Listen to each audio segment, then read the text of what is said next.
Hello everyone, today I'm going to show you how to fix iPhone speaker not working problem. Okay, let's start the video. First, open your phone setting. Now first time, click on Bluetooth and turn off Bluetooth option.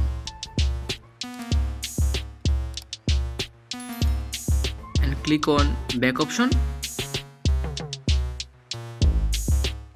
And then second time, click on general, scroll down, click on transfer or reset iPhone, click on reset,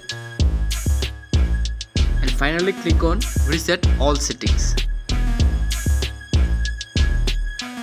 Hopefully your speaker problem will be resolved after resetting your device. Subscribe if you like the video. Thank you so much.